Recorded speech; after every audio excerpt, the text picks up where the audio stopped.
সেনাবাহিনীর প্রণম্য জন্টু শেখ, যারা দেশ রক্ষা করে, জীবন উৎসর্গ করে,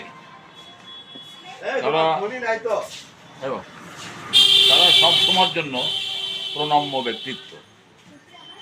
সম্প্রতি দেবজিৎ ঘোষ কমরেড, তিনি শিক্ষা প্রতিমন্ত্রীর উপর যেভাবে ঝন্টু আলী শেখকে নিয়ে তোষণ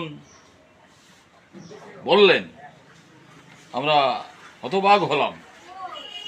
আমি একটা কথা বলতে চাই দেবজিৎ বাবুকে, এই যে অনুপ্রবেশ প্রশ্ন নিয়ে মাঝে মধ্যে ডিবেটে বলেন বা শোনেন যে বিএসএফ কি করে। আরে তারা তো দেশের জন্য পাহারাদার, তা তাদের নামে যে সমালোচনা করা হয় তা তো প্রতিবাদ করেন না। শিক্ষামন্ত্রী তো লালসার গোলাম।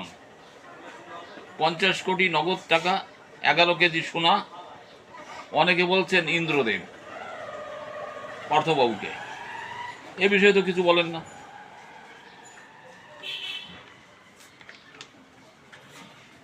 শিক্ষা প্রতিমন্ত্রী গত যে বক্তব্যগুলো বলেছেন, তিনি হিন্দু মুসলমান বলে দেখে কিছু না,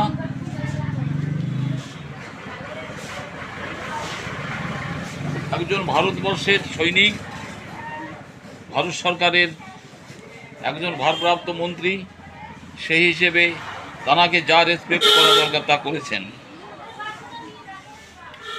আমি বলতে চাই, মেকি ধর্ম নিরপেক্ষতা বাদ দিন,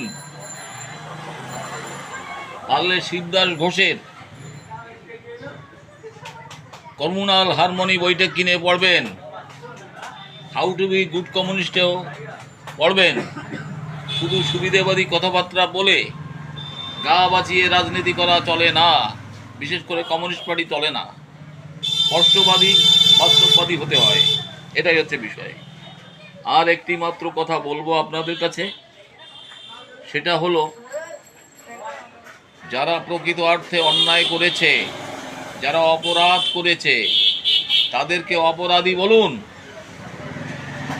তবেই তো বোঝা যাবে। আচ্ছা আপনারা বলুন তো, আপনারা নিজেরা কি অসাম্প্রদায়িক? আপনারা আইএসএফ এর সঙ্গে সম্পর্ক তৈরি করলেন কেন? এই প্রশ্নটাই আপনাদের কাছে থাকলো। নমস্কার।